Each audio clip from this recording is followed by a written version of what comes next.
Gente, falar de saúde agora. Já aconteceu com você de você ficar tentando dormir, aí o sono não vem. Aí, meu amigo, você começa a pensar em vários assuntos até que você nem lembrava mais. Você começa a pensar no que não devia, né?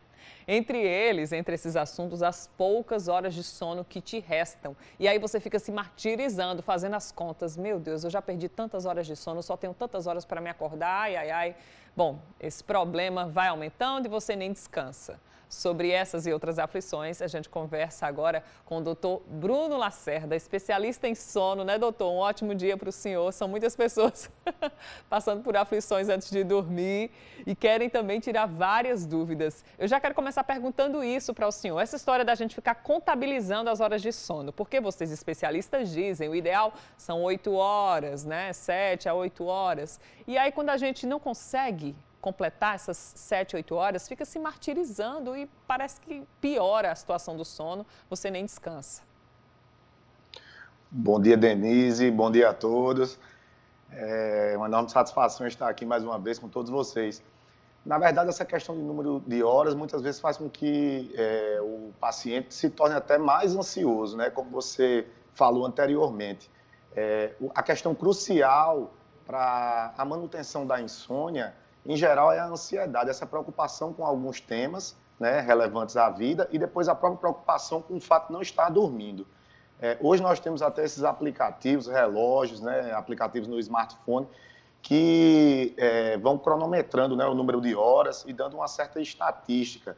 Né, eles conseguem mensurar, tentam mensurar grosseiramente, né, se o sono foi superficial, foi mais profundo. Mas o que a gente sabe é que para aquelas pessoas que já apresentam já um certo nível de ansiedade, isso é até pior, porque começa a se preocupar com isso. E essa não é a questão crucial. A questão crucial é saber como esse indivíduo ele despertou no dia seguinte. Se despertou reparado ou não, para a vigília do próximo dia. Então é melhor dormir pouco, mas dormir bem? Digamos que você não consegue dormir 2 da manhã, precisa levantar às 6. Aquelas 2, 3 horinhas que você dorme bem, descansa, valem alguma coisa? Isso de uma forma efêmera, né? Pouco duradoura, né? Porque a gente sabe que uma pessoa que dorme menos do que 5 horas e meia, ela vai estar privada de sono. Existem algumas pessoas que apresentam esse desenho genético, precisam de poucas horas para se sentir reparado. Algumas outras precisam de mais horas, né, para se sentir reparado.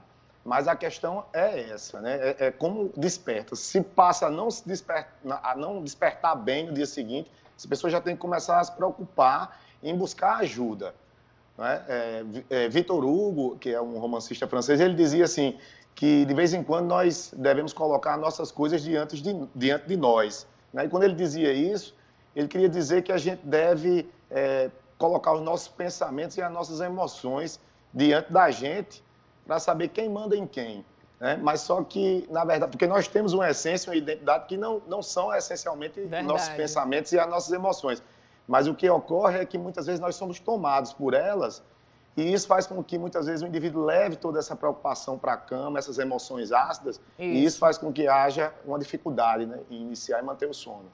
Doutor, tenho várias perguntinhas aqui do nosso público. Se o senhor puder ir respondendo, eu vou te passando. Olha só.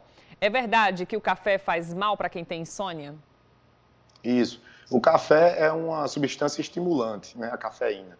Então, a gente orienta para que quem tem dificuldade em iniciar, manter o sono, deve tomar a última dose de café pelo menos 6 horas antes do horário que vai para a cama, para que não haja uma superficialização do seu sono. Próxima pergunta é de Hugo Pablo da Silva. Não consigo dormir à noite, creio que meu horário de sono mudou. Durmo de dia e passo a noite em claro. Quero saber como faço para regular.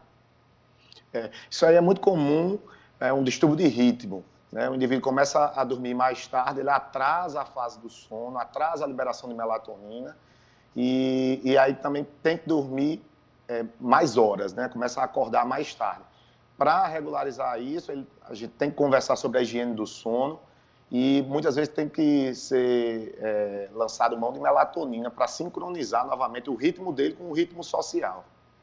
Próxima pergunta. Tenho uma filha de 3 anos, ela dorme tarde, acorda de madrugada e não dorme mais no resto do dia. Isso é normal? O que podemos fazer? 3 aninhos. Na verdade, sempre deve se passar, falando de criança, a gente sempre vai tentar realizar a higiene do sono, né? Então, assim, tem que se avaliar esse quarto, se é um quarto escuro, se a temperatura é uma temperatura agradável, não é? Se não tem ruído nesse quarto, sabe? Fazer uma atividade relaxante com essa criança e deixar ela bem desperta ao longo do dia, né? Porque a gente sabe que nós temos que estar desperto para que aumente a pressão do sono na noite seguinte. E, claro, se essa criança permanecer com essa manifestação, é importante que se procure, né, algum especialista na área. Eduardo, de Mangabeira 8. Todas as noites não consigo dormir. Ele diz que não consegue dormir, não toma café à noite e nem dorme de tarde. Já para dormir à noite não consegue. Às vezes, realmente é uma queixa fidedigna, né? Mas muitas vezes também o paciente pode estar apresentando uma insônia, a gente chama de insônia paradoxal, ou falsa insônia, né? Falsa percepção do sono. Porque é essa pergunta que ele deve fazer para ele. É como se fosse uma matemática. Se o paciente não dorme, no dia seguinte é esperado que ele esteja cansado, irritado, né? Sonolento. Se isso não está acontecendo com ele, o sono dele provavelmente ainda está o reparando, sabe? Difícil, é um desafio. Mais uma pergunta aqui é de Luciano Marcelino de Santa Rita. Tenho insônia no período da noite para dormir. Trabalho durante o dia e mesmo cansado, não consigo dormir. É normal? Tem algum medicamento que pode ajudar? Aí já não é normal. Veja, como eu falei há pouco, né? Ela já sente o impacto no dia seguinte. Isso aí sim configura o transtorno da insônia. Então, deve-se procurar um profissional, né? Porque vai haver, na verdade, uma busca ativa, né? Uma entrevista com essa pessoa para saber se ela mudou seus hábitos, se existem comportamentos que estão impactando no seu sono a priori. Depois nós temos que buscar mudanças, né, nesses comportamentos, nesses hábitos que estão gerando um impacto. E caso isso ainda não consiga fazer com que ela retome o seu sono de forma espontânea, aí sim é a hora que o profissional vai lançar a mão de medicações e de medicações que não façam com que essa pessoa se torne presa ao medicamento.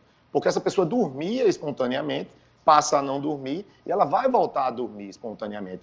A grande questão é essa, porque muitas vezes o paciente começa a achar que perdeu essa espontaneidade e não vai voltar mais a dormir. Doutor, muito obrigada. O senhor tirou várias dúvidas aqui hoje. Agradeço demais. Um ótimo dia, bom começo de semana. Obrigado, bom dia a todos.